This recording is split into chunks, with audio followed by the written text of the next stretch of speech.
Imagine standing in a muddy field at dawn, your hands shaking, your armor heavy, your mouth dry, and the only sound you hear is the distant scream of men who will be dead in the next few minutes.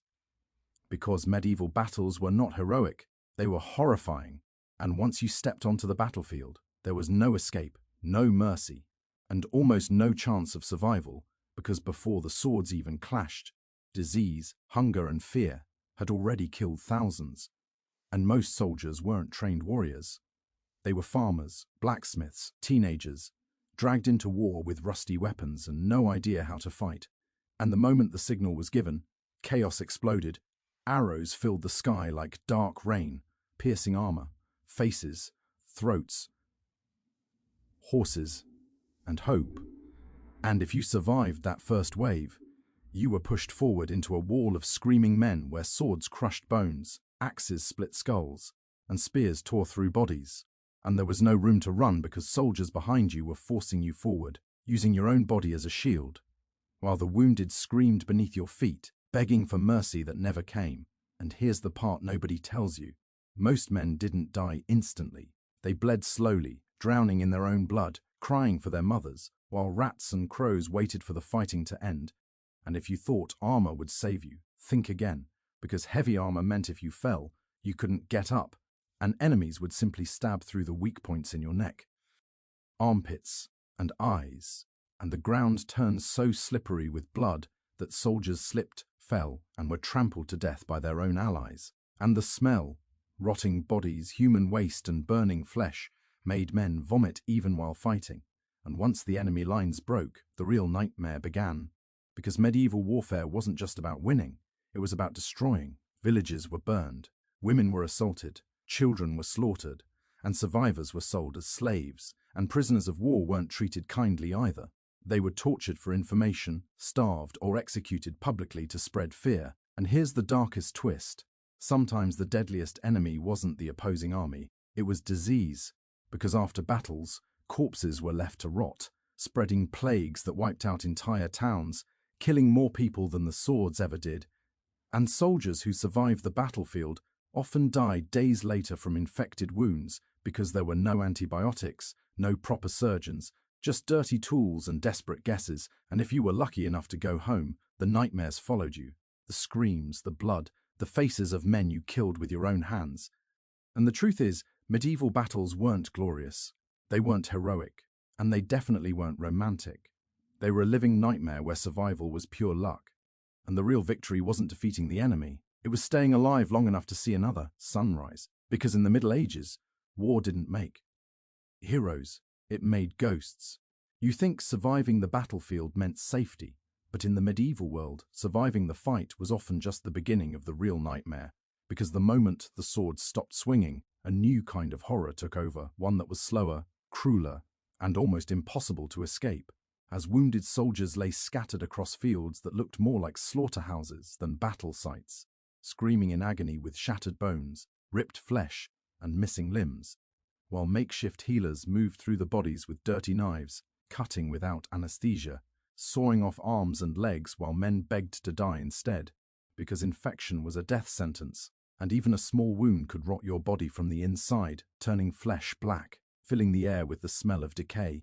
And if you were unlucky enough to be captured by the enemy, your fate could be far worse than death, because medieval prisoners were not protected by rules. They were tortured for information, humiliated, starved, and sometimes executed just for entertainment, with public beheadings, hangings, or slow, painful deaths designed to terrify anyone who dared to resist. And while kings and nobles planned their next campaigns in warm castles, common soldiers slept in freezing mud, eating rotten food, watching their friends die from sickness, hunger, and despair.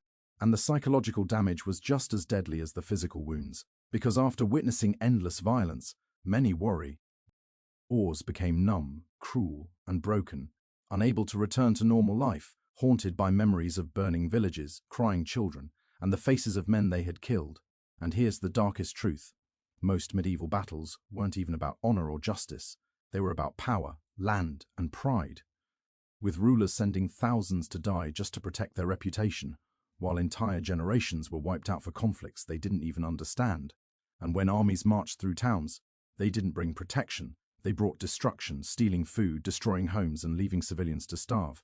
And women lived in constant fear because war turned them into targets, with assaults treated as spoils of war. And children growing up surrounded by death, learning to swing swords before they learned to read. And even when wars ended, peace didn't mean safety because the land was ruined, crops were destroyed, and famine followed, killing more people than the fighting ever did. And religion, instead of stopping the violence, often fueled it, as warriors were told their enemies were evil, less than human, and deserving of death, making slaughter feel righteous. And when plagues spread through armies and cities, people blamed witches, foreigners, and the poor, leading to more executions, more fear, and more blood. And imagine living in a world where death was everywhere, on the battlefield, in the streets, in your own home, where life was cheap, pain was normal, and survival depended on luck, strength, and cruelty. And the real tragedy is that history often remembers the kings, the generals, and the victories, but forgets the millions of nameless souls who suffered in silence, buried in mass graves without stories, without justice, and without peace, because medieval warfare didn't just destroy armies, it destroyed humanity itself, turning ordinary people into weapons, cities into ashes, and the world into a place where hope was rare and fear ruled everything. And the scariest part of all is this: if you had been born in that time, you wouldn't be watching these stories. You would be living them, fighting in them, dying in them, and becoming just another forgotten shadow in the endless nightmare of medieval war. You think the worst part of medieval war was the battlefield. But the true horror was what it did to the human soul, because long after the blood dried and the weapons were put away, the damage remained, carved into the minds of survivors who could never escape what they had seen. Because imagine living in a world where violence wasn't an exception. It was the rule, where every sunrise could bring another invasion, another massacre, another funeral. And soldiers didn't fight for glory, they fought because refusing meant death. And once you were part of an army, your life no longer belonged to you. It belonged to your commander, your king, or your god. And they could spend it however they wished, and the fear started long before battle, as armies marched for weeks through freezing rain, blistering heat, and empty lands, watching friends collapse from exhaustion, hunger, and sickness, because food was scarce, water was dirty, and disease spread faster than any enemy.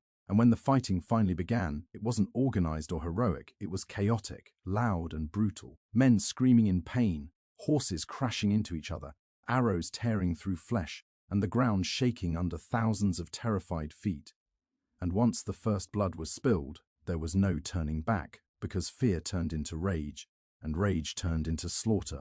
And soldiers didn't just kill, they destroyed, hacking bodies apart until faces were unrecognizable, because dehumanizing the enemy was the only way to survive. And even victory felt empty, because the cost was always too high, and the fields were always filled with the dead, and the survivors were never the same, because medieval warriors didn't go home to peace.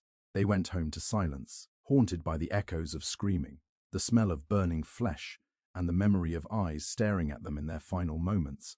And there was no therapy, no understanding, just the expectation to move on and prepare for the next war. And civilians suffered just as much, if not more, because armies treated towns like supplies, taking food, burning homes, and leaving families with nothing. And when soldiers arrived, people didn't feel protected. They felt doomed, because war turned neighbors into enemies, and desperation turned ordinary people into thieves, killers, and survivors at any cost. And religion, instead of bringing comfort, often deepened the nightmare, because both sides believed God was on their side, making every death feel justified, every massacre feel holy, and every enemy feel evil. And when plagues swept through armies and cities, killing thousands in days, people didn't understand disease, so they blamed outsiders, witches, and the innocent, leading to executions, torture, and even more suffering. And the cycle never stopped, because war fed fear, fear fed hatred, and hatred fed war, generation after generation. And the cruelest truth of all is that most medieval warriors were never remembered, their names lost, the sacrifices forgotten, their bodies buried in mass graves without honor, while kings wrote history to glorify their victories and hide the cost. And when you strip away the armor, the banners, and the legends, what remains is a world where life was fragile, death was common, and survival was a matter of chance. And the Middle Ages were not an age of romance. They were an age of endurance, where people learned to live with suffering because they had no other choice. And the real nightmare of medieval battles wasn't just the violence, it was the way it reshaped humanity, turning compassion into weakness, mercy into danger, and survival into the only goal that mattered. And the final chilling truth is this: if you had lived in that time, you wouldn't have asked for glory. You would have asked to survive, because in a world ruled by swords, fire, and fear, staying alive was the greatest victory anyone could ever achieve.